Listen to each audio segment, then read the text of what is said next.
Jeez. Are you doing any more? Okay, we'll just start from whenever. Do you want to just do the one clip? This is not the most fluid. Oh, we're going. Did you hear all that racket, ladies and gentlemen? Yeah, that's right. Producer Connor's got a real job, and he's off his crack bender. He's back at the weekly Puck Off for episode 6 with Boudreasy and Colt 45. Woo! Oh, I was a little early on finishing that. Woo! I mean, that's awfully loud. I should definitely turn this down. No, it's good. Leave it, Colton. Leave it. Great save, Luongo! Love it. Gotta love that Jim Houston. Luongo was in action last night, wasn't he? He certainly was. And he did not win, No. as has come to be expected by the Florida Panthers. Lost in overtime, but played well. Anyway, thanks everybody for tuning in. I guess so. Oh, yeah. Okay. See, this is a total misfire. Getting Connor on the soundboards.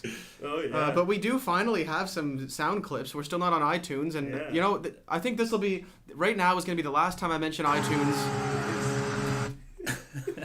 An example. This is going to be the last time I mention iTunes until we're on iTunes, because I'm getting tired of saying that we failed to accomplish our objectives. But we do have sound clips. And that is more entertaining than being on iTunes. And producer Connor, producer coach is in charge. Right here, producer coach. Yeah. I'm excited about Do the this. thing. You missed your one job. You had one job. Down in my plum. I can feel. That wasn't the right one at all. I like that one though. Feel Okay, the well, fun. whatever. We have sound bites we can use now. this So light on. the production quality of our podcast is just Jeez, that was- elevated by at least 10%. I'm gonna say it's gone down if that's how he's managing the soundboard. I couldn't find the couch part. Uh, I gotta get used to that's so loud. Like, I really feel that needs to be turned down. Look at it. Well, that was Maybe it was just because I was yelling there. it. Yeah, probably. Okay. Anyway, this has been some great podcasting intro. Welcome back aboard, everybody. I don't know if anybody other than our coworker Angie saw our first tweet off of the Weekly Puck Off account, but that was exciting. if one of our other 3 followers saw it, it was retweeted by Angie herself. I felt that way down in my plums. Way down in the plums. And our tweet was discussing that Boudreasy and I are actually matched up in our fantasy pool this week. That's right. So head to there's head. this might be a little bit. There's a little bit of animosity in this room. I can really feel the tension between the 3 feet sitting between our 2 chairs here. The office fantasy pool. My Kilbasa Getzlaffs against Colt 45 Sens Army, and we were pretty much neck and neck for all of last night until the very end there, when Varlamov had a bit of a meltdown in the third period. He just got destroyed. He did, and as much as I was happy to see the Canucks win again and up their record to 9-4, it really kind of mitigated my chances of beating you this week. So now you're beating me 5 categories to 1, but we go until Sunday, and so I got a little bit of time to come back here. This is our November the 5th edition. We should probably point out Wednesday, November 5th. So, Colt, how was your week? How was your week? It was good, and as you mentioned that it's November 5th, I actually just realized we left all six of our listeners that tuned into our podcast last week hanging because you said you had a Halloween story, and then we ran out of time. Oh, yes. So, do you want to quickly do that before we get going on the pod here? Yeah, let's. So sorry, I know you've all been on the edge of your seats for the past week, so we're gonna fill you in on Boudreasy's Halloween tale. Right. So this was from a few years back when I lived in Vancouver, and there was this big Halloween costume thing going on at the Commodore there, which is sort of the Halifax equivalent to the Marquee, and I may or may not have been on a psychedelic substance that night Oh, that yeah. grows organically, but I probably was. Wow. And for any of you that know the Hellraiser movies and the Pinhead character, if you don't, he's this sort of demonic figure that has pins sticking out of his head and sort of a very frightening looking creature. And so off we went to this party, and like I said, I was maybe not quite so in my right mind at the time. And a lot of the costumes were quite well put together, but there was this one that was this guy that looked just like Pinhead, just exactly like Pinhead. And when I saw Hellraiser, I was a bit younger, so I was kind of scared, and the mushrooms kind of brought back feelings of fear. And so I kind of got this paranoid feeling that this guy was sort of following me around the club. And so at one point I went into the bathroom and to try and get away and compose myself, and this guy followed me in there. I'm sure he just had to take a pee at the same time that I was trying to compose myself, but but The so first and so relevant sound clip of the day. and so I had to lock myself in the stall when I saw, Pinhead come into the bathroom following me, where I remained for about 15 minutes until I was confident that he was gone. Jeez. That's my Halloween story. Nice. So that was really less entertaining than I expected, I have to be honest. Yeah, it wasn't worth the 1 week wait, that's for sure. It was not. But anyway. What did that even say? Shoots, he scores. It kind of comes. it just in said, over. He scores. That's Jim Houston calling Burrow's overtime winner against Chicago, Game 7, 2011. Some of these sound bites are. Really There's a funny. Paul McLean sound clip in there, too. Yeah. Speaking of scary, what's wrong with Montreal? yeah. They lose to Chicago 5-0 last night. They had kind Lost of to like my Flames. they had a fairy tale start to the season, They certainly and did. now they've just tailspinned into. Mm. I mean, I think they're still.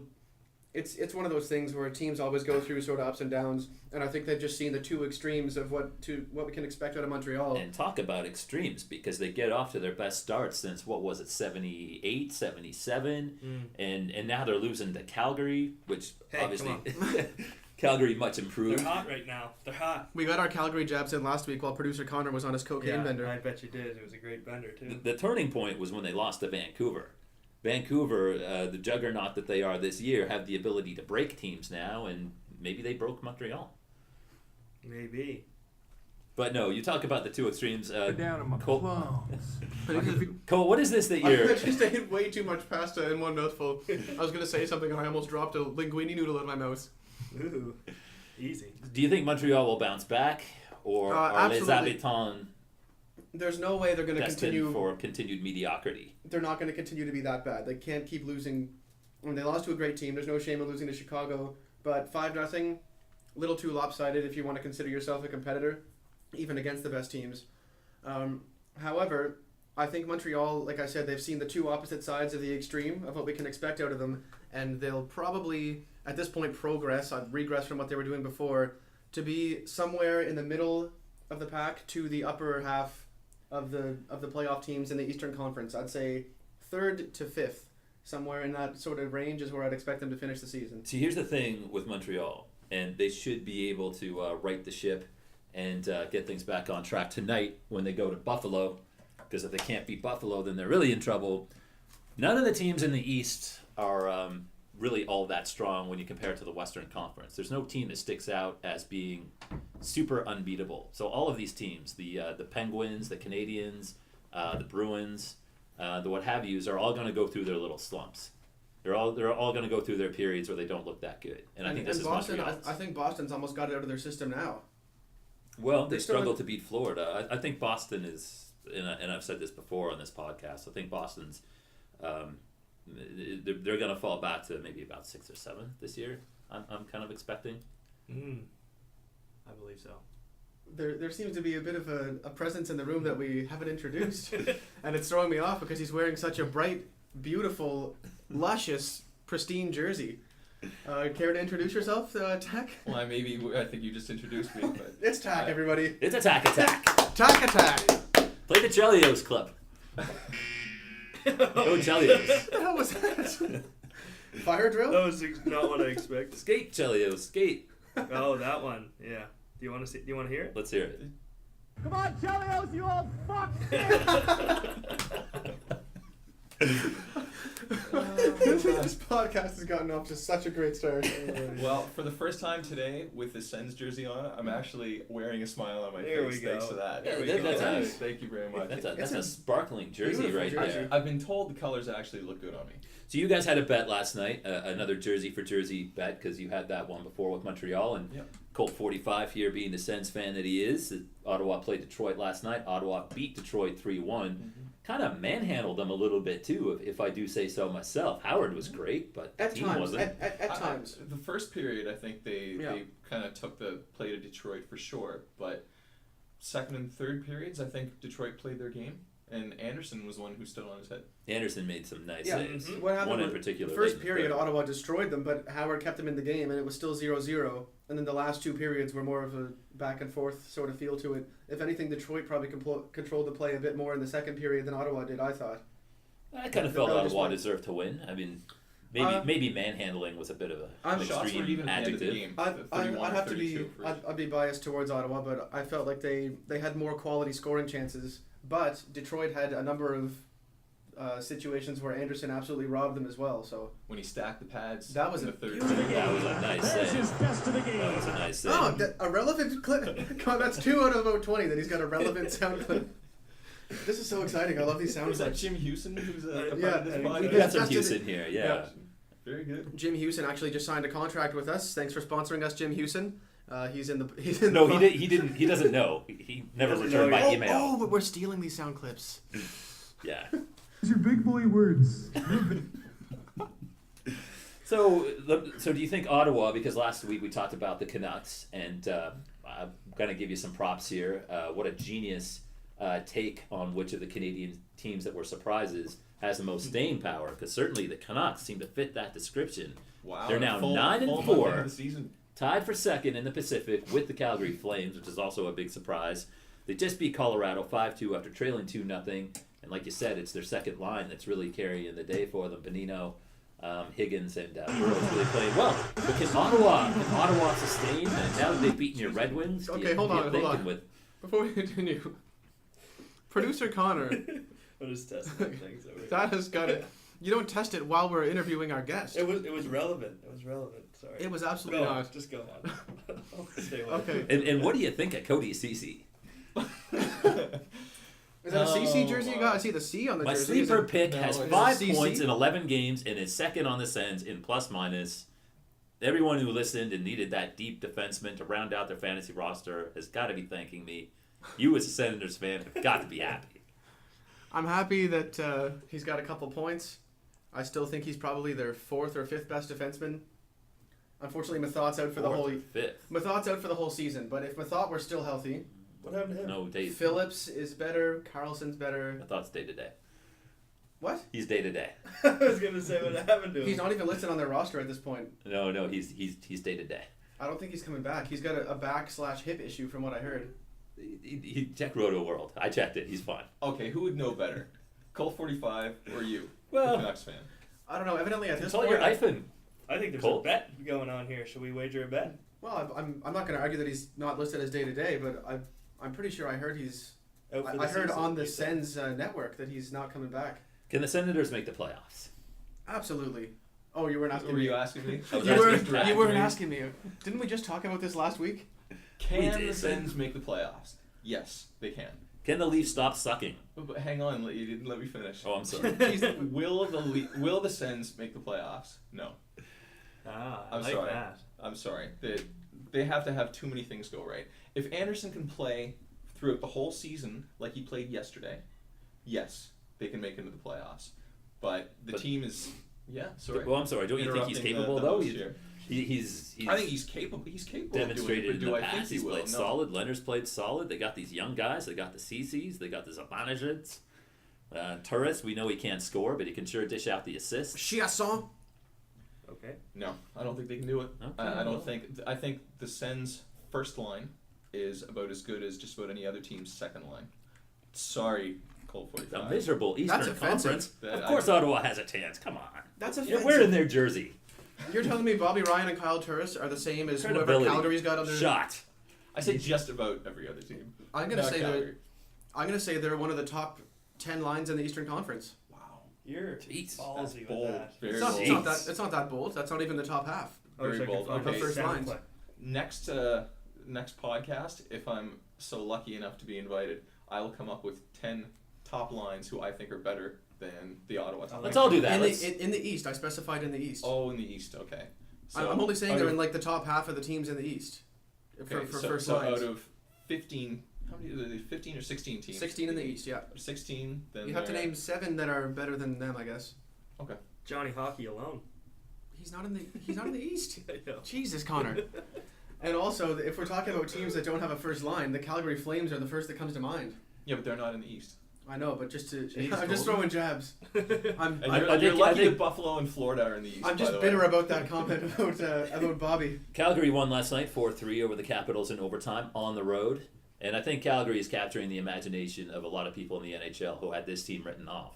Yeah. They look like contenders at this point, and the big question, and maybe we touched on it a little bit last week, but as they continue to win, is this what we can expect going forward? They have a lot of injuries right now. Stajan is out. Colburn is out. Who else are they missing? I know Talent. Stajan, Colburn. They're missing talent. They have talent. They are. See, here's They- the thing: like those two injuries you just mentioned, on most teams that would barely even affect them, but on Calgary, that's some of their best players. But it's Matt obviously not Stajan- affecting them. injury. They're still winning. I because see. they're not that good. I see Calgary are comparable to Arizona in a sense that they've got, even though Mike Smith's not playing very well right now and Hiller is, both teams have very good goaltending. Yes, Both teams have are getting a lot of offense from their defense, it's true. but they don't have that much up front. And I don't It's think Calgary can sustain. True. I think that though people make that assumption based on the way that it has been with Calgary.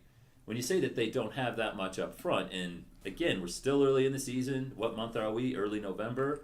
But every time I watch this Goodrow play, you can't think anything other than the fact that he's immensely talented, and he's 160 pounds, 5'7". By Johnny Hockey. Hey, I just love this guy, and I don't know how many points he has exactly now, but he's close to a point a game pace. Sean Monahan gets the OT winner last night.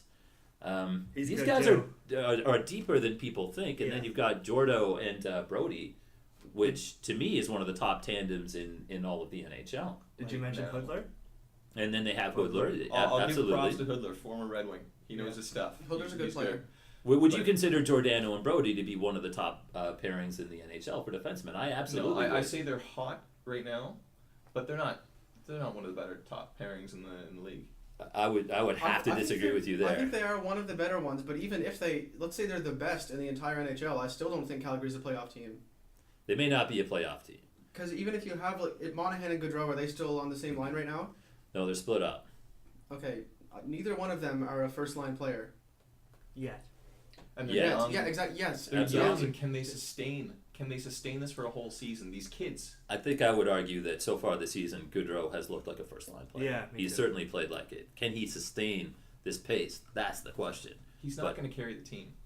He can't. He can't carry the team. Of course, he's not that good, but he fits into a unit that is a bit deeper than people think.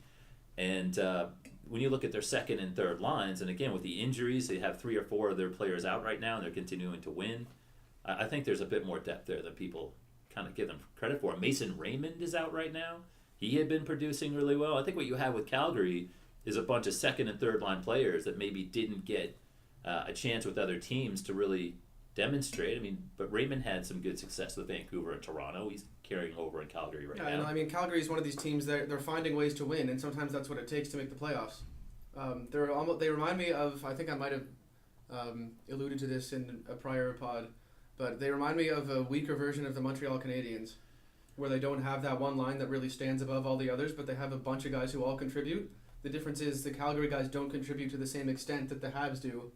See, And I think that's what makes them, like, maybe in the future you've got those young guys that'll become like a Montreal-esque type team. But at the moment, I cannot see them really coming close to the playoff picture. I think they'll be about 15 points on the outside looking in by the end of the season. and I just love that analogy because that's exactly what they are. Is kind of like a poor man's Montreal Canadiens. But they do have these like 3 or 4 lines that can score. And they don't have to just rely on one line. Are they as good as Montreal? No, but they do have a good goaltender in Hiller, and Hiller's been playing fantastic so far this season. So I guess basically what we've pretty well summed up there is that out of our little segment with Tack last week, Vancouver's the only team remaining in the list that he would still consider a playoff contender. Let's not be so quick to write off Calgary. I would. I'm say. not writing them off. Well, let's go back to a previous podcast. Oh, that's not where good. Do you have your cord? How long is that good for? Is there like No, I don't. a... Hold on, where's the... how do you see how much time that's good for? Put the brightness all the way down. Folks, if you're still listening at this point, I know that it's been a gripping pod. Oh. Boudreasy did not charge his laptop, nor did he bring his cable. So we're in a bit of a pickle right now. Well, while Boudreasy is trying to figure this out, why don't we go back to what we mentioned on a previous podcast, where when the Edmonton Oilers were hot, Boudreasy was saying that he thought they had a good chance of making the playoffs. That's true. Now, where That they've is lost true. 3 games since, That is true.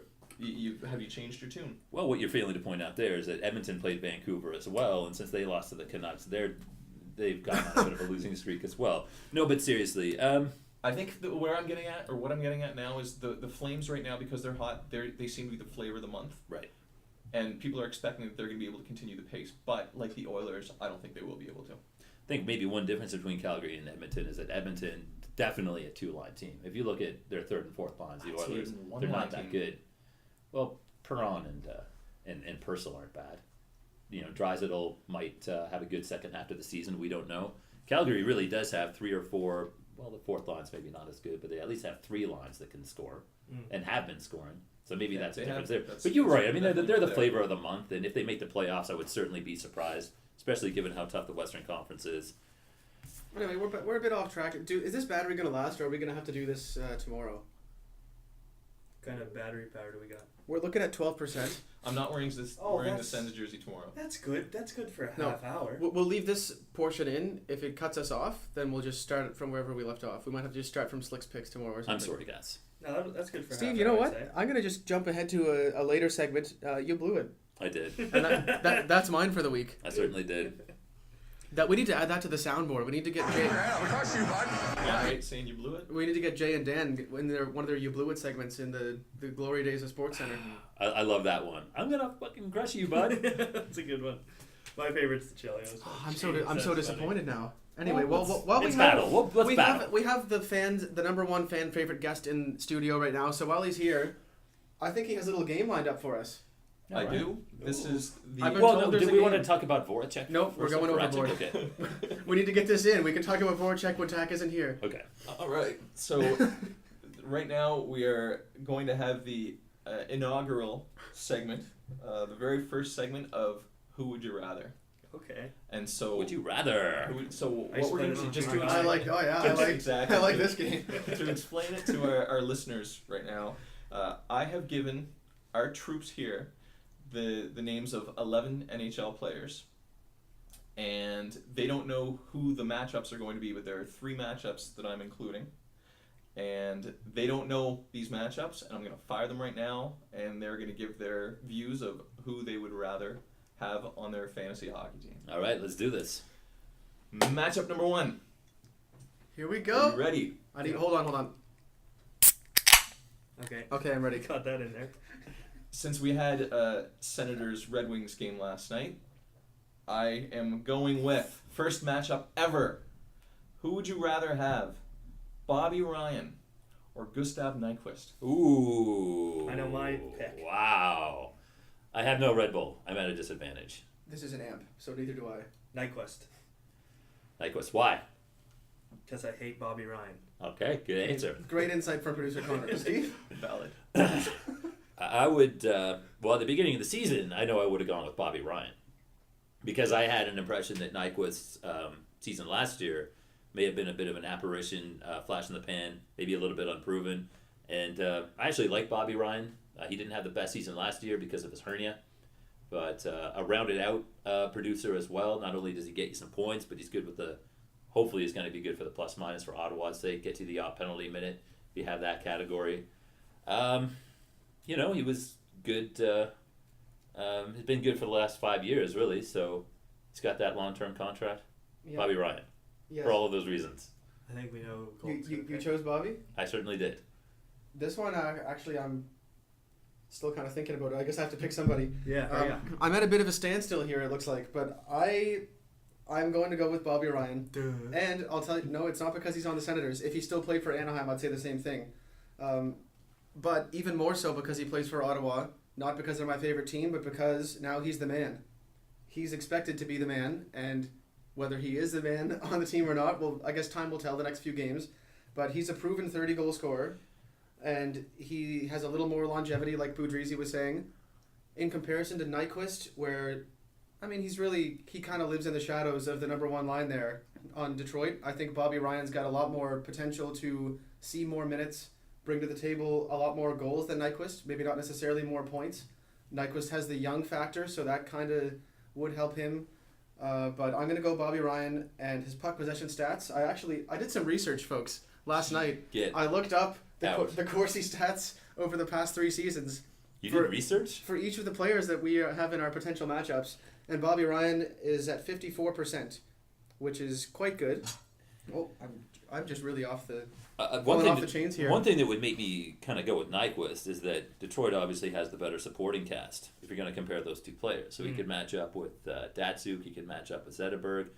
I think Detroit tends to score a little bit more than Ottawa does. Yep, so absolutely. that would be one thing that would make me lean towards Nyquist. With Bobby Ryan, with the roster they have right now, with the exception of maybe Carlson, Bobby Ryan is going to be their number one goal scorer. Yes. And there's no debating that, really. Unless he gets hurt or someone else comes out of the blue like Zibanejad maybe heats up, Bobby's going to be the guy that gets the goals and puts the puck in the net. So from a fantasy perspective, assuming goals are one of your categories, which I don't see how they couldn't be. I don't see how it couldn't be in a fantasy pool. Goals are tough to come by, and goal scorers come at a high price in fantasy drafts. They certainly do. Bobby's the guy that I would be hanging on to in a keeper league. Me too as well. All right, and if I can just throw my 2 cents in, I've got a few stats in here as well. If the battery's going to be maintaining. My God. You still got 9% This here. is getting really antsy. This is good. It's making me We excited. can finish this up, though. Can we we can do just this? have a nice, when we're at 3%, we'll I'd just say we save got at it. least 20 minutes left of battery, so I'd let's say we got fire about through. 17 minutes. All right, Okay. let's go. The stats that I found.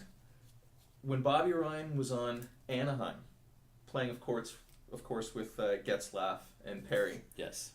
points per game, 0.765%. Jeez. Away from Getzlaf and Perry, since he's been with the Senators, 0.675. And might I also add, Nyquist, the last 2 seasons that he's played with Detroit, points per game, 0.838. Okay, well, I think the Ryan numbers are a bit skewed there when you talk about what he's done with Ottawa, because the second half of the season he was not 100%. So This I is think you all have to- seasons with Ottawa. This was not just last season. It's taking into account this season as well. Well, this season is only Very small sample size at this point, and he was only playing on the second line for some reason at first. They just recently moved him up Because he with sucks. Turris and MacArthur. No, I don't know what they were doing there, but I think that's a good matchup. That's a good 50-50. If you pulled 100 people, they might go 50-50 on that one. Here's another thing about Nyquist. I remember last season he really tailed off the last month or two of the year, and I think once things, he didn't have a good finish to the season last year. He wasn't as hot as he had been at times, but he wasn't terrible. In the playoffs, he was pretty much invisible. He was I'll absent. give you that. But pretty much to the end of the season last year, he was doing pretty Yeah, he well. was scoring. Well, I would seem to recall the Last last 4 or couple 5 of weeks, games, I'll give it to you. Last 4 or 5 games, when things kind of got a bit more Yeah. physical there. I don't know if that means anything, but perhaps he doesn't like the physical play as much.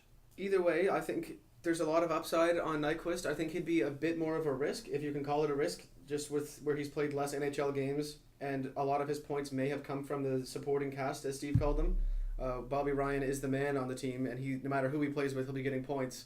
And I always say, in our office pool, I'd always rather have the man than the guy who depends on the man. So I'd go Ryan. Good First matchup? It's good first All right, matchup. so let's I like that. We're now at 9%. This is not looking promising, but we'll go on to match number Matchup 2. number 2.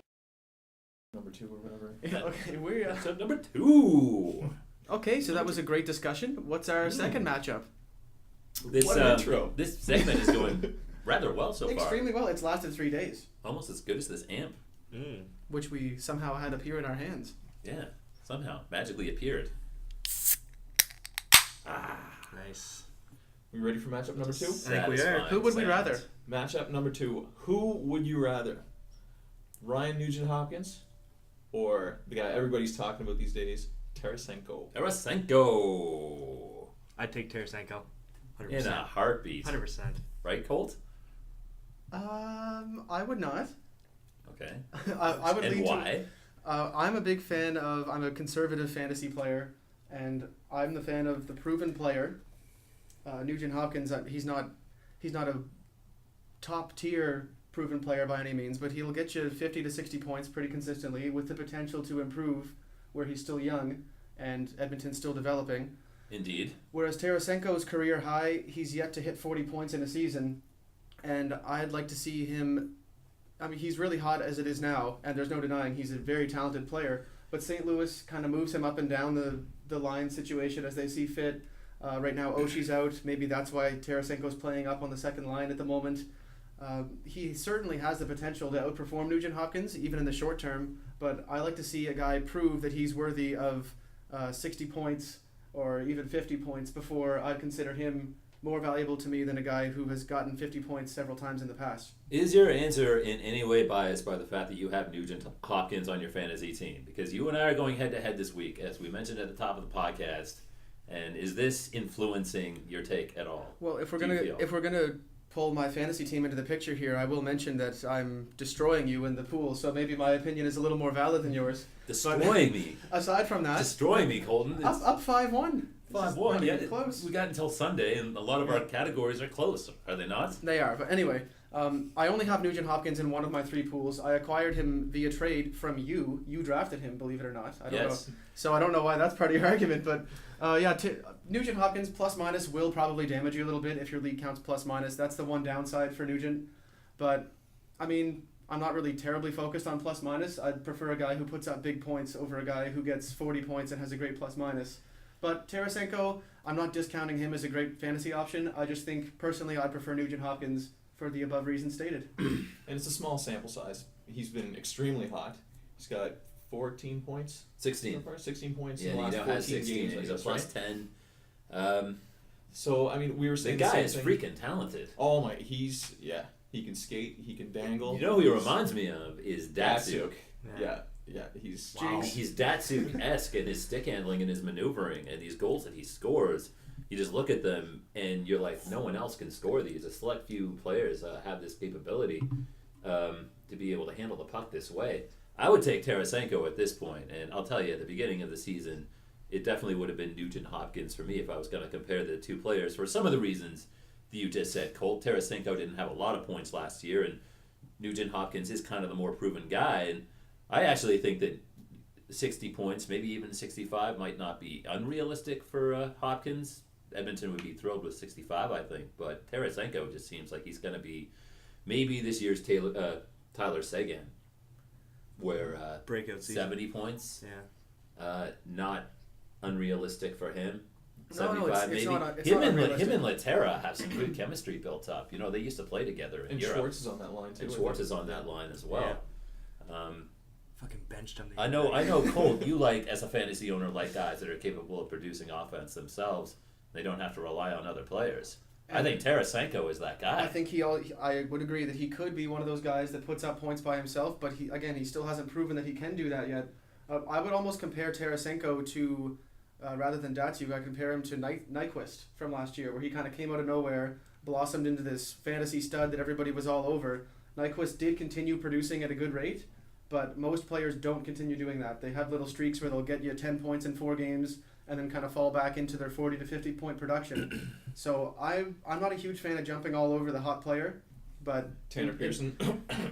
Yeah. yeah, Love Tanner Pearson. I don't want to throw anybody under the bus here, but one of our members of our fantasy pool in the office was offered Joe Thornton for Tyler Toffoli, which he promptly declined, and I wasn't too happy with his choice. I really tried to convince him to take Thornton for Toffoli. Again, take the proven guy, 70 points, 80 points for Thornton every year.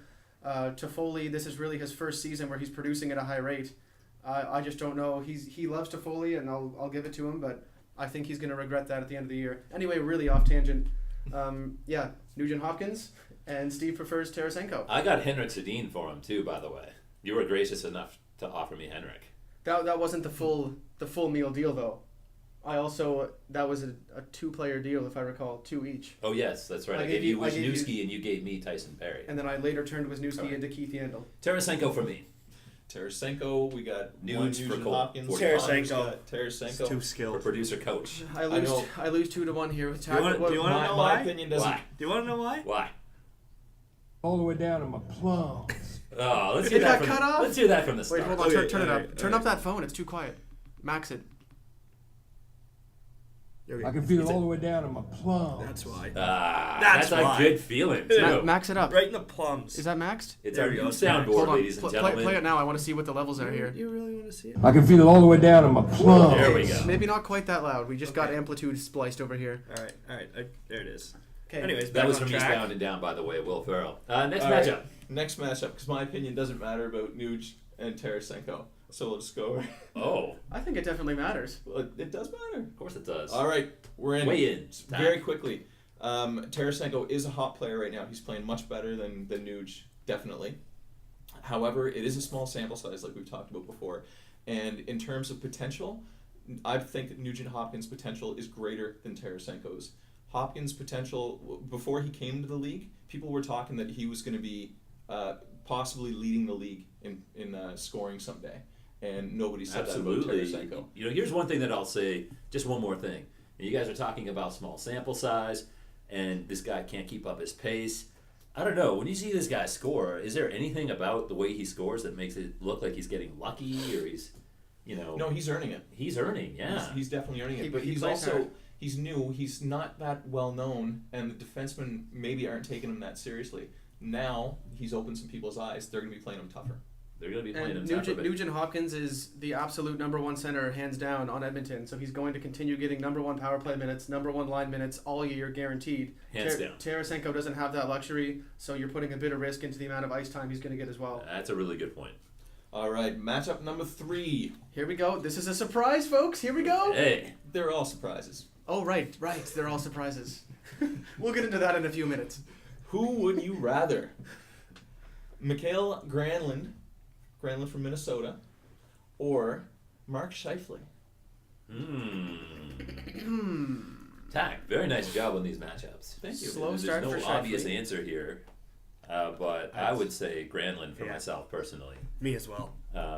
Minnesota, for one thing, the better team than Winnipeg. Top 6 is very strong for the Wild. Granlund fits right into that. No risk of him not getting 60 points. I think he's pretty much a guaranteed to get that. Wouldn't you say? I don't know if I'd guarantee 60 points. There's no guarantees in the NHL. Again, he's not the man. The man on that team is Parisi and whoever else, Pominville. But he's got Parise and Pominville on his wings. Yeah, but Koivu, Well, not Parise Koivu could easily take his spot on the number one unit though, and then Granlund becomes a 50-point player max. Could, but Koivu's not having a very good season so far. Neither of them are having a really good season so far. No, They're both pretty slow, starting slow. And their power play has been a little rough. They were at the bottom of the league at one point for power play percentage. But I checked the updated stats here. They're still second from the bottom in power play at 5.3%. That's not Minnesota. They're not better gonna, than who? Buffalo? Buffalo's the only one that's worse. Buffalo is they're up to 4.4 now. Wow. They were 2.7 a couple days ago. Improvement for Buffalo. Buffalo has actually looked a little bit better on the ice. Like they're not getting obliterated every game. They're actually hanging in there with some big teams. But they've played some teams that aren't scoring very well. Yes. Or you could say that maybe Enroth's been playing exceptionally well. When they played Montreal the other night, I didn't think it was so much a case of Buffalo looking good as it was Montreal looking bad or off or slow. You talk about Granlund, I would expect 60 points. Me as well. And I don't know that Scheifele gets to that this year, although This Winnipeg keeper is league. playing some good hockey right now. We're talking about keeper fantasy here. This is it's long term as well, so we're not just talking for this year. Long-term projection. Yeah. This I kind of That's a like. tough This. one. No. I really like this Who Would You Rather thing because so far I've taken the opposite stance on every single one because I'd definitely go Scheifele on this one. Again, you mentioned Minnesota's got a really strong top 6. I'd argue that Winnipeg's is actually stronger. Wow. Not one of their top 6 players is a weak link. And I think Granlund might be the weak link on that first line in Minnesota. I fully expect him to lose that number one center role to Koivu at some point. Not necessarily now, but even if it's next year, if we're talking fantasy-wise or keeper fantasy. Right. Scheifele has gotten off to a really slow start. It's only his second year in the NHL. He hasn't really had a whole lot of time to prove himself. He is playing in the number one unit for the time being with Wheeler and Evander Kane, if I'm not mistaken. I believe that's the lineup right now. Even if he gets demoted to the second line, he's still playing with the likes of Ladd and Little, who are two proven 60-point players as well. Little's playing well right now. And Scheifele is starting to come around. He's got off to an incredibly slow start. He's had, I think, points in each of his last 2 games. And Winnipeg is starting to look better as an entire unit. The one thing they're missing, really, from being a playoff team is a solid goaltender, as far as I'm concerned. And yet lately they've been getting the goaltending. And they've gotten points in their last 5 games. They've earned at least 1 point in each of their last 5 games. Defeated the Penguins last night and outplayed the Penguins. They earned that win, and Scheifele was a big part of that. He played really well. They didn't defeat them, but they did take them to a shootout at least. Crosby got the Pittsburgh- shootout winner. Didn't Winnipeg win the game? No, Pittsburgh won it. Oh, gee, I must have fallen asleep. I actually think I fell asleep. But it was a damn good effort by the Jets. That was a great game. You blew it, anyone? Yeah, I guess so. I actually, I was earlier talking to Nogs out there about how Winnipeg won last night. Assuming makes an ass out of you. Nons is our and fat me. guy, and he thought Winnipeg won too. He agreed with me, unless he just was making me feel good about myself. Well, maybe He it's was- because it was a moral victory for Winnipeg. He was Which it drinking last was. Jeez, well, yeah, anyway, Scheifele, long-term, They could take something away from that game. That was a hard-hitting affair, and both teams were going at it, but it really seemed like Winnipeg was out hustling Pittsburgh. And I think maybe the turning point for them, just a guess, was that whole thing with the coach there, Maurice, yeah. the And little media argument. Yeah, the tiff, the spat that he got into where he said, I could make you cry in this effing room. And seems like he probably did go into a bit of a tirade there or whatever, tear a few strips off a few players, because since that time, there's been a real difference in the way they've been playing.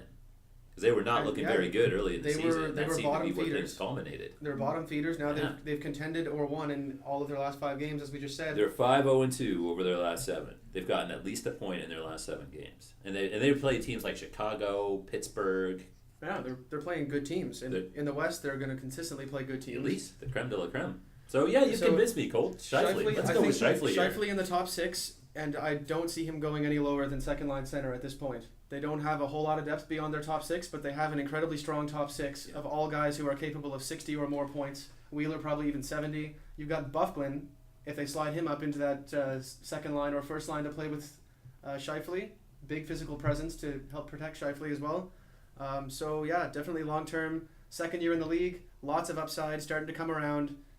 Scheifele for sure over Mikael Granlund. Underrated defense too. You talk about Winnipeg. Truba and Enstrom. Yeah, And Bufflin sometimes, I guess. sure. Yeah, they're solid. Solid on the blue line. Just one more point to add to this. Over the last, these are stats since 2012, but obviously Scheifele didn't start playing until 2013. Slightly better Corsi than Granlund as well. Scheifele coming in just shy of 54% Corsi, Granlund at 52.6. I know you love that Corsi. You're all over it. It's becoming relevant. I mean, you might as well add it to the conversation. It's better than Fenwick. Fenwick is better to analyze teams because it takes the coaching styles out of the equation for block shots. But for individual players, Corsi, look at this guy, 53.93%. Is that good? That's Scheifele. It means that when he's on the ice, or when he generates more shots towards the opposition's net than they generate towards him while he's on the In ice. essence, they have a 54% puck possession to the other team's 46. So yeah. Basically, yeah. So theoretically he's generating more scoring chances than he's giving up. And when you have the puck, that means you can score.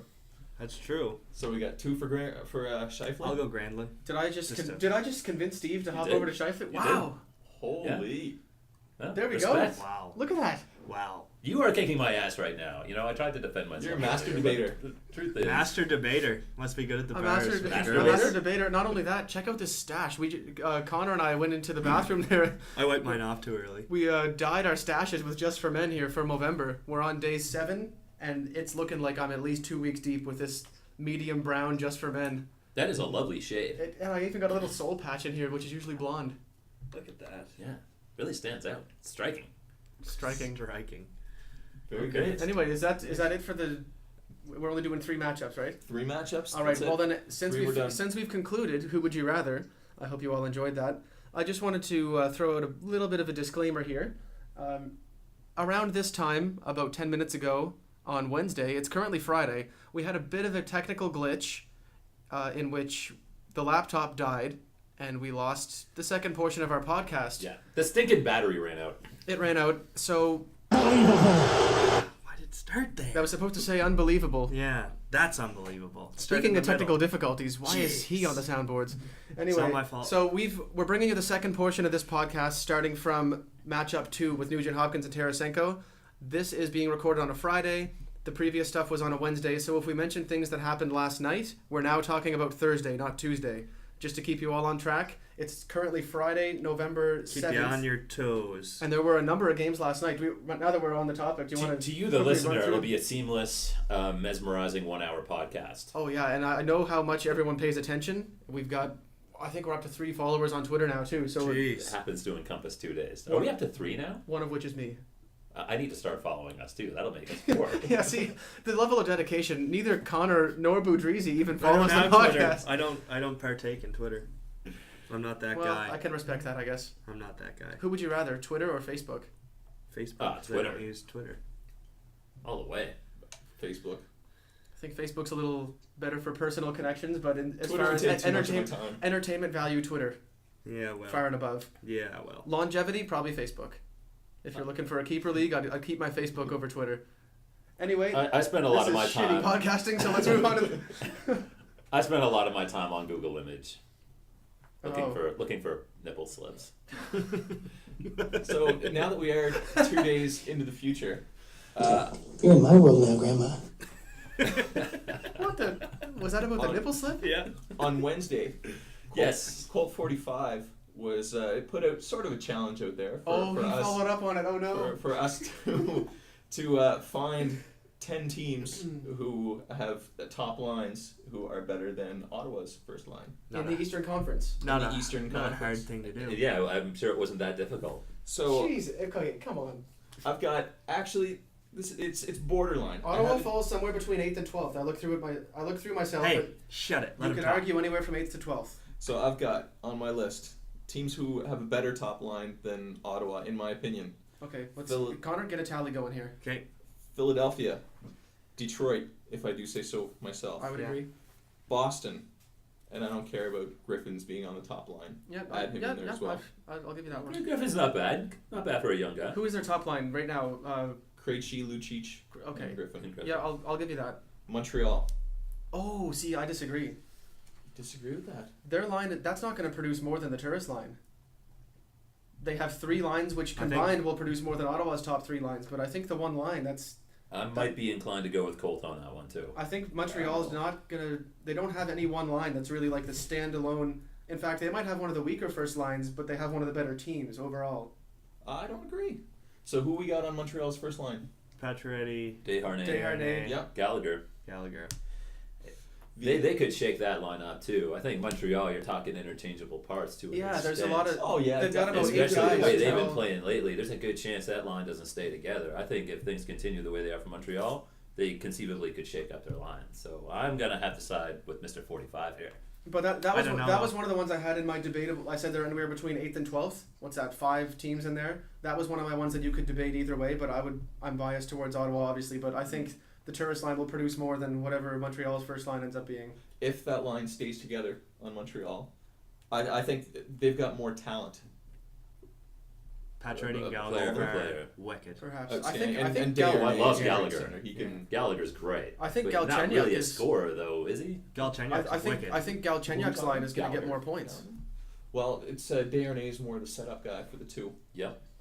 But okay, so we can move on. Let's Yeah. move on. Yeah, All anyway, right, anyway, so we'll it's just- debatable. fire Montreal's through them. top line's debatable. Islanders Yeah, definitely. yeah, Yeah. you get Tavares, you got to go. Without question. Yeah. and Okposo and whoever else they have right now. It's Coleman, I believe they had I think him on I the thought top it was line last Bro- night. it was Brock It Nelson. was Brock Maybe they Nelson. switched it last They night. got, I know they got Brock on the power play with them. Yeah. But I just checked the lineups this morning. I didn't watch the game last night, so Okay. I've Yeah, got to trust the online. We'll go with, that's we'll go great. with dailyfaceoff.com, your number one source for line information and starting goaltenders. Be sure to check it out. Brock is on my fantasy unit, so my luck wouldn't surprise me that he's no longer on the top line. So continue. Pittsburgh. Duh. Oh, come on. No, I'm just joking. Nah, Crosby. More of a grinder, isn't he? Really? Yeah, I mean, he should be playing on the 4th line on most teams. Third line at best. Okay, Tampa Bay, Yeah. Agreed. Absolutely. Washington. Sure. Yeah. Yes. There might be some debate on this, but Toronto. Yeah. Yep, no, I had them above Ottawa. All right. Just I'm not saying they're a better team. They've got a better first line. Just top line. Whoever plays with Kessel is probably going to produce more points, whether it's Kadri or Bozak. I think that line will be a bit more of a force to deal with Kessel than Turris or Ryan or MacArthur. All right. So we've got 8 teams. We're not counting the Montreal one. That was the 9th. So we've got 8 teams that we're all in kind of unison about. Ones that I said had top lines that were about as good as Ottawa's. So ones that Ottawa doesn't have a better line than, but same vice versa. Rangers. I would say that's a toss-up. I'd say they're better than. I would say the Rangers are better too. Yeah, 100%. Especially the way Nash has been I scoring. had the Nash is on Rangers- pace for Richard. The Rangers was one of my debatable ones because they don't. Richard, If St. as Louis top played, line center, I don't buy that. That's the only reason why. No. Like Nash is a lights out. I agree with you there. Top goal scorer. what's he say? Who's that? Ian, give me a little notification to go this way. What's he saying? I don't know. Saying you're wanted at the door, maybe. Oh, look at this! The police one. I've been delivered a smoothie. Oh my God, your girlfriend. Shout out to Amy. Lunch carrot- delivery A there. carrot and mango smoothie. You want to come in for Oh my God. No, it's all the right. delivery here from Big Red? Did you remember Get the Amy in power here. cord? Oh yeah, Ian. It's plugged in today. Ian, you It's want working. to hear something funny? This is great podcasting. We've got Ian here at the door, our second guest of the day. else, you old fuckskate! Who's that? Some guy in the HL. Nice. Speaking Alright. of nice, look at that freshly cleaned head. See that? Nice Yeah. and tight. Sailor Bup's plug. Sailor Buff, I was going to say, yeah. Sailor Buff. Perfect. All right, boys. All right, Hey. see you back out there. That's Ian. Big Mr. Red, a Ian member McDonald. Mr. Ian McDonald. of- That's a member of our fantasy pool, the one I was chirping for not taking Thornton for Toffoli, but that's for best save for another day. All right. So Colton's girlfriend bought him in a smoothie. Man, this looks good. Yeah. Look at it. Orange. It's Lucky mango, man. mango, carrot, and What's that? Delectable. I forget what What's the the other. playlist called again, there, Tasty. Steve? Puck off.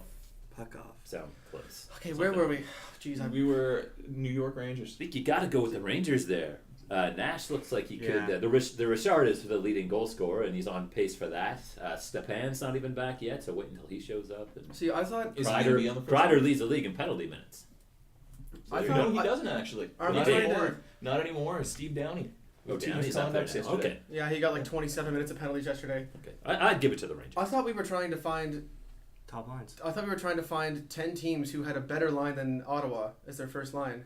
Yeah, that's what we're doing. That's what we're talking about. Are these ones that you're saying now not like comparable / equal to Ottawa? Is that what you said? Well, But I- these ones are, I think, they were kind of borderline, pretty much equal.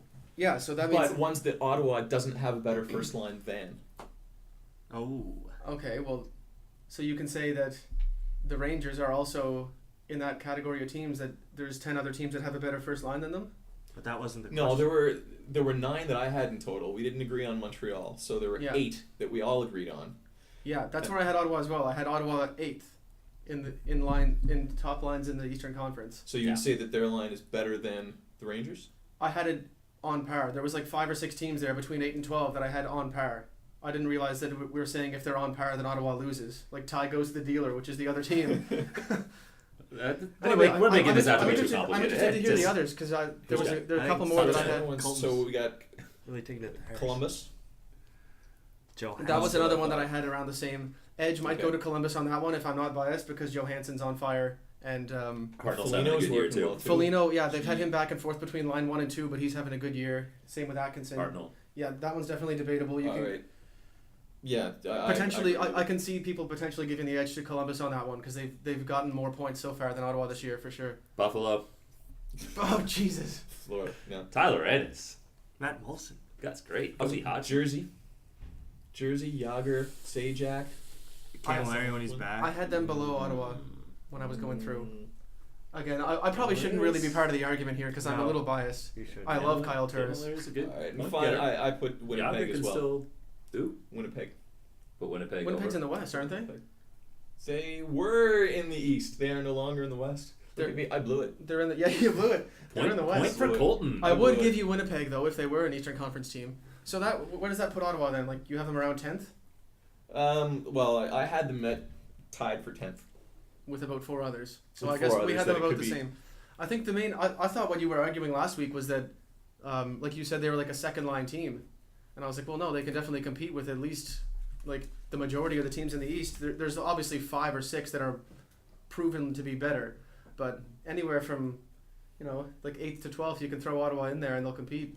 I think the thing to be said about Ottawa, and I guess what we're finding out, is they're not the type of team that's going to go out there and kill you in a scoring sense. No. They're not going to rack up a ton of goals. If you look at the goals for, they're They'll right kill you around the middle of 2-1. the league.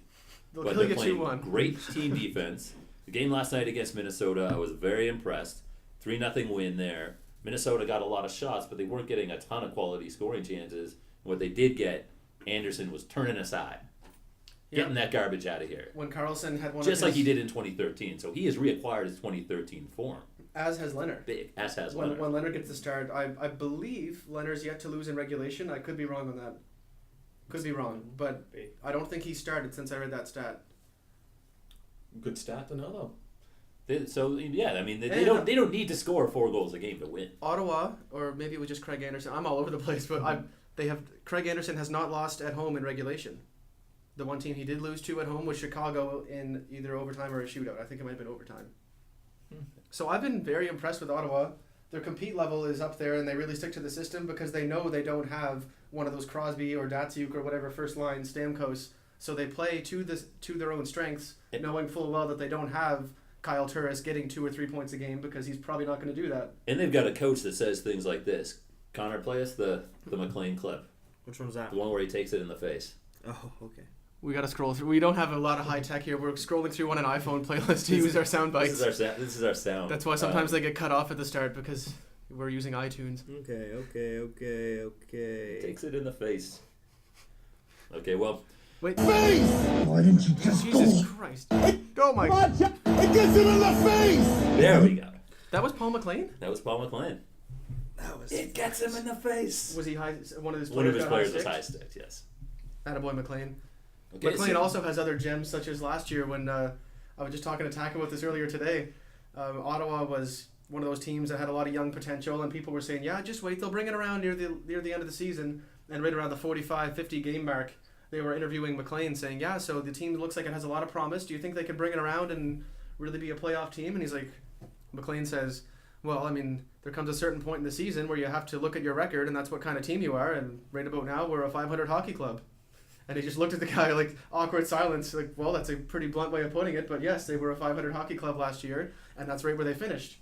So right now they're looking a lot more promising than that, and I'm just hoping they don't fall back to reality of being an average team because that's really what their roster looks like. But as long as they stick to the system, I can definitely see them squeezing in if they continue playing as well as they have been. They've And got stay had a healthy. great start and they've got a lot of momentum. So maybe they can carry that through. Speaking And of momentum, Lots of chemistry on that Turris MacArthur line too. how about Voracek? Yeah, momentum is just through the roof for him. He's almost still accelerating. He's Yeah. tied now with Crosby, isn't he? Yes, he is. Number 1. Did he take the lead last night? I think he scored tied. Okay, once all right, last yeah. night as they beat Florida 4-1. Mm-hmm. And Crosby was held pointless. That's right. Yeah, so he caught up. Scored in the shootout, but not during regulation. Do you think Voracek is going to continue to rip it up? He's not going to lead the league in points. I don't think. I think he could have a career year. He could very well do that. But I think he'll even go slightly below a point a game pace. But right now, you can't argue him with Giroux. They're magic. Well, So what is but- the difference between this year and last year? Because last year he was playing with Giroux also, was he not? Yeah, I'm not sure really what the difference was. I think maybe that Voracek had a down year last year. It happens. Right. The year before that, they had great chemistry. Although Hartwell was playing with them at the time too. Yeah. He's gone now. They got Raffle, I think, or he's even injured now. Yeah. So I'm not sure who they've got on the left wing. I with them. believe Simmons. They got Simmons up there now. Simmons was second line when I checked the lines last night, but that might have changed. A further point to Voracek. Last night, I tuned in briefly to that game, and I heard the commentators talking about how he lost 10 pounds in the offseason, and he says he feels a lot quicker. That might have something to do with it, maybe better conditioning in the offseason to get him prepared for the year, Right. and as a result, he comes out firing. Well, if so, it's apparent. I'd have to agree that he probably won't stay on Crosby pace. I think that's a pretty safe bet. If I was betting on an over-under, I'd put him under Crosby. But I can see him getting a point a game this year. Really. Playing with Giroux, who's a 82 points then. Giroux's a proven guy who can get that many points, and Voracek is outscoring Giroux right now, playing on the same line as him. So if Philadelphia continues putting lots of pucks in the net, which they usually do with Giroux, I see Voracek getting in on the majority of those goals and potentially even outscoring Giroux this year. Feel like that's maybe a Potentially. bit of a Bold stretch. prediction. Wow.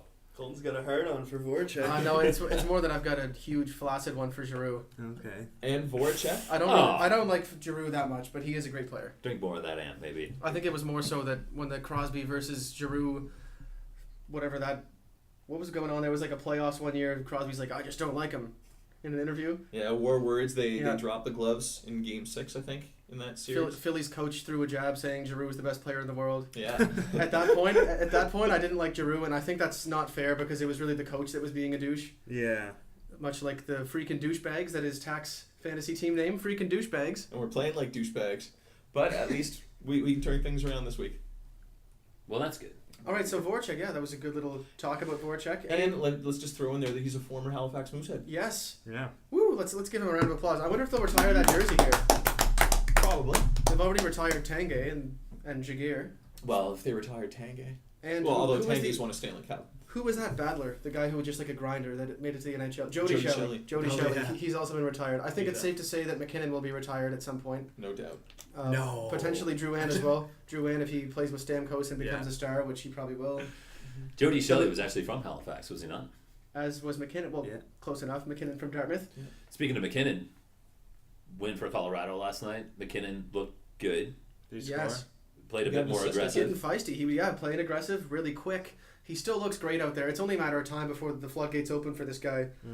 He's got 10 points, He though, does he dances not? around some of the best defensemen in the world and makes it look like he's still playing for the Mooseheads. Yeah. In the juniors. Like sometimes he doesn't quite dance around and get 4 points a game like he did in Halifax, but He's very strong. man, on he his can feet. play. Yeah, he's makes a ton of plays too. Great hockey sense. Yeah, he's really got to. I feel like Iginla is maybe the player that he could kind of mold himself after a little bit. I don't know if he would be quite the same power forward that Iginla was back in the day, but he seems to be one of these players that he's got to be doing more things other than just trying to score. Yeah. I think I might just for men my mustache. Here comes producer Connor Oh, gonna no. reapplying the Just for Men. It didn't. I wiped it off. Is too mine early. good? Like should I just Gold, leave it gold. as Yours is? is golden. Yeah. You, No, that's yours no, in no, color. it's medium brown. It's too bad we didn't have a video I don't want component it to to this be. because really. Yeah, just wait, guys, until we get sponsored and they buy us some cameras. You can see these Colt, you get your phone. there? lustrous. Do I have what? I want to see myself. I think my phone's dead. This is turning into a What- beauty pageant. What's with things dying on this podcast? We never have any chargers. I have the faulty iPhone. I have my charger at my desk if you want to plug it in. 5. No, it's okay. All right, so this is great podcasting. I'm glad you've all stayed tuned because I don't see why you'd tune out. You With know, all- Jay and Dan would definitely dye their mustaches on yeah, air. Jay and Dan, if you'd like to sponsor our podcast, I know you guys took quite a while to get a sponsor for yours, but if you want to slide us some of that DraftKings money, Sure. we'll hop on board. It's not going to take us as long as them to get sponsored. I don't think. We're never. No, we're bigger names. We're never gonna get sponsored. Let's Not be with an serious. attitude like that. We're big fans of Jay and Dan, though. They kind of almost inspired us to start this thing. To tell you the In a truth. way, yeah. In a way, yeah, they're good podcasters. Sure. This is a Better than quality Joe Rogan. program. As much as it is a quality program, we're not really proving it because right now we suck. So what's next on the schedule? Well, we were talking about McKinnon. Yeah, but that we talk about him every week.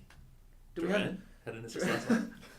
What else do On we the have? fourth line, Drouin, too. Yeah. He's still Should we wrap it up? Are we out of material? We were gonna talk about. We still got you blew it. What else and do we? Wow. Top cheddar. What are we doing? Should we pause this thing and get ourselves back on track? No, I have something we can talk about. Okay, thank God. The Vancouver Canucks. Yes. We haven't talked about them for quite a while. Yeah, since Yes. Wednesday. Yeah, it's been since actually earlier on in this pod because Wednesday was part of this podcast. I had a smile on my face all Steve, day. give us a rundown on your Canucks. All right. Well, anytime they beat San Jose, it's huge for them because the Sharks traditionally have had their number. Think back to 2 years ago when San Jose swept them unceremoniously from the playoffs. And in fact, last night the Sharks outshot them 36-19. And really, I don't know if Vancouver deserved to win that game or not. But Miller, again, played really, really well. Basically won the game for them. Sharks scored just after the buzzer, so it was a very dramatic finish. And Vancouver is now 10-4. They continue to get secondary scoring. They continue to play hard, and they continue to get the goaltending. Guys, could it be 2011 all over again? I don't know. I think that's a bit of a stretch, but they're looking like they might actually be a legitimate playoff contender this year to get into the playoffs. And once you get in the playoffs, anything can happen. Just look at the Oilers from 2000. whatever the last time was they made the playoffs. Certainly. Case Six, when they won the 2006. cup the first time. And one thing I like about Yes. Vancouver now is they got young legs. Lyndon Bay is playing very well. They got Bo Horvat in there. He's suited up now. He's ready to go. So, Bonino is Benino is playing well. great. Playing well as a second line center. I didn't think he had it in him. Or, wait, center? Yeah, Yeah, second line yeah. center, surprising a lot of people, and one of Yes. these guys that doesn't just make contributions on the score sheet either. He's out there making things happen. He forechecks, he hits, he mucks it up. He's got a pretty damn good mustache too. I don't know if he applied the Just for Men and followed your guys. I don't think they really do that in the NHL. They're more men. It looked like he might have.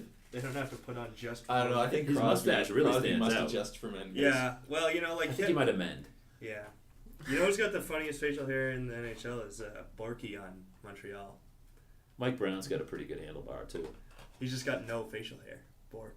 I haven't paid attention to any of the facial hair. Well, in the this being NHL. November, let's do some research for a change and Next find out week- what the best Next facial week's hair top in the cheddar will NHL be is. whoever we find with the best mustache. Yeah. All right. Anyway, I just thought of another category that Tack and I were actually discussing earlier in the office. Whoa. Can I throw that out there? Do Just tell. completely unplanned, just going to throw it out there. Okay. Speaking of, we're just talking about Bonino getting on the score sheet. More players and score sheets, although not really the way you want to be seeing them. Last night, Tampa Bay scores 5 goals. Steven Stamkos held off the score sheet. Go and, away. And Tack and I were It's discussing pointless. when St. Louis got traded away and they got Callahan in return from the Rangers. St. Louis was on that top line with Stamkos, really did a great job setting him up for lots of points. The two were dynamic. Do you think, Tack, that St. Louis being gone is going to hinder Stamkos on the score sheet enough that maybe he's no longer in that top tier with Crosby and Tavares and Getzlaf and Perry and the likes of those guys? Well, I've been a Stamkos fan for quite a few years. He's currently the best Greek player in the league. And yes, there's so many to choose from. probably more So than much one. competition. But I've always been wondering, without St. Louis, would Stamkos be the same player? I wasn't sure, but now I can say I don't think Stamkos is in the top 5 in the league. As of right now. I think what their plan is... Not top 5 in the league. No, he's not. Right now. I don't In know how if he's I 100% playing? agree with that. In but- how he's playing? All right, next podcast we'll come up with 5 players. I can probably come up with, Better than Stamkos. if you're talking right now, I can probably come up with 5 off the top of my head. Yeah. Yeah. that are better than Stamkos. For fantasy points, anyway. Well, let's look Crosby, at his... Okay. Ovechkin, Tavares, Perry Getzlaf. Voracek, Voracek. Tarasenko even. I don't Tarasenko, know. for God's sake. That's a bit of a stretch. If you're looking long term, How many Stamkos points is does Stamkos have? Stamkos he'll still get at least 80 points this year, regardless. Yeah, probably. But we're not. Stamkos should not be considered as just a point a game player.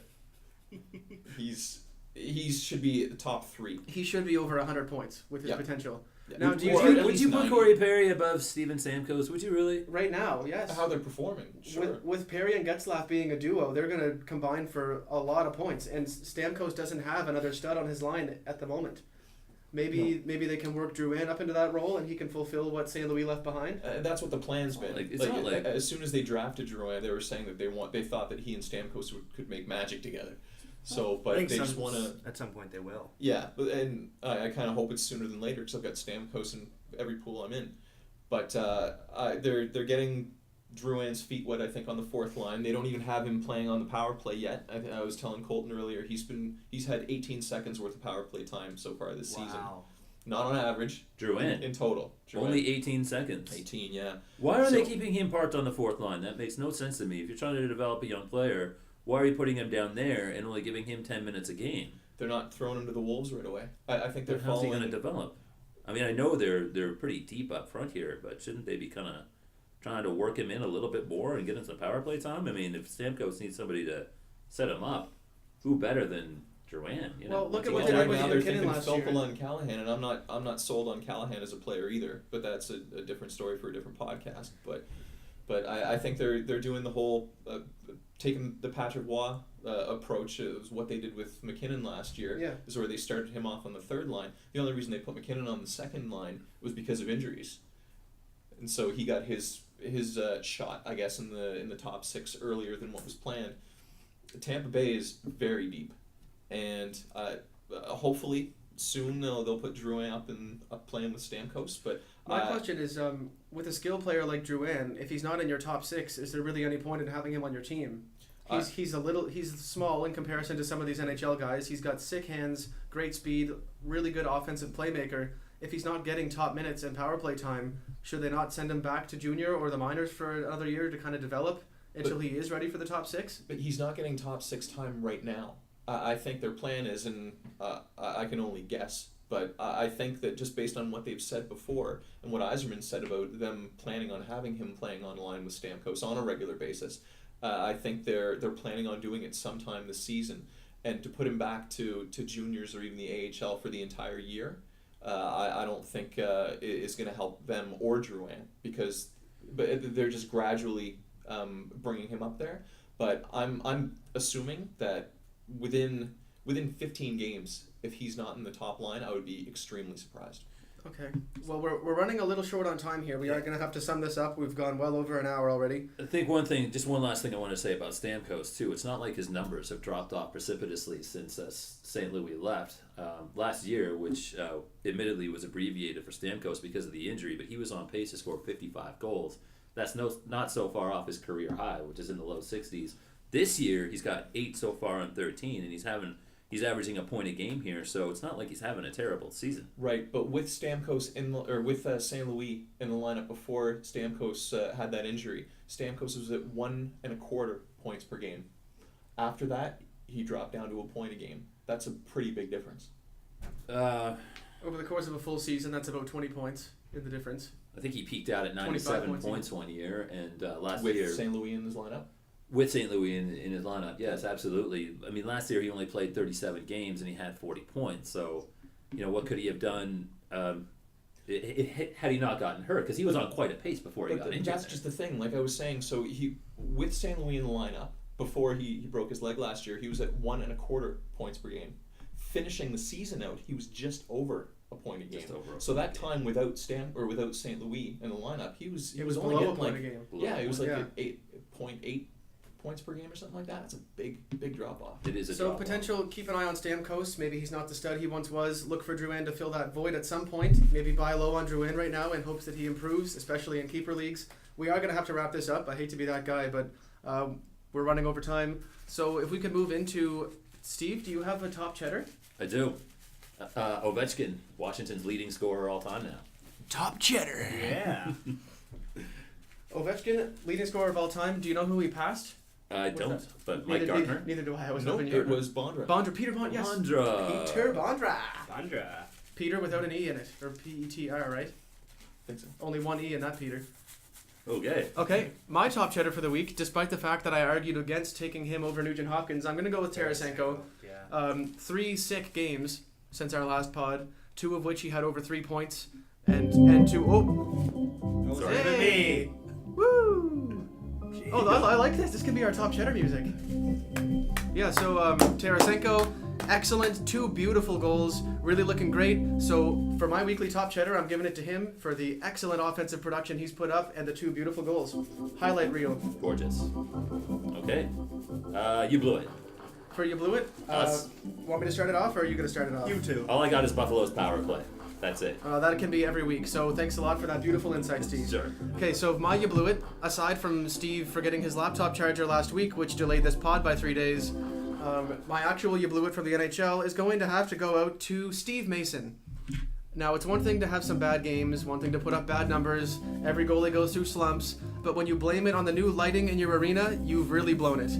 Like, seriously, buddy. That was his excuse? He said that the reason he's been playing poorly is that he's still adjusting to the new lighting they put in the Flyers stadium, whatever they call it. So he's fragile psychologically then. He's really digging for excuses One now. could now potentially that take that to me. and honestly, Emery I think is a better goalie than Mason. But anyway, well, that's for another day. Yes. Steve Mason, you blew it. Put some sunglasses on or something and man the fuck up. The red light. He's blinded by the red light. Yeah, he's blinded by that red light constantly going off behind him. All right, thank you for listening, everybody. Thanks, Thank folks. you. Put on that outro music. Skip ahead a bit. It takes a while to kick in. All right, I think we should. There it is. There. Turn that up. All right, everybody. If you want more of this exceptional podcasting, tune in on YouTube, I said I wasn't going to mention iTunes again, but we are still working on that. You are mentioning it. Tune into the Weekly Puck Off. Here I am, Edge. I blew it. The Weekly Puck Off channel on YouTube. Follow us at Weekly Puck Off on Twitter. Send all of your questions. We love looking through all the questions we receive. We do have to sift through the large number of emails that we have to process. But Takes a whole lot of time. if you do have anything you'd like to talk about or suggest, weeklypuckoff@gmail.com to either Boudreezy or Colt45, and we'd be happy to answer those questions or touch on your concerns. We'd love to touch on them. We'll touch We on love anything. touching on things. All right. There's a sound clip for that. There certainly is. Somewhere And it's not somewhere queued on my up. phone. Anyway, thanks everybody for tuning in. See you Puck next up! week.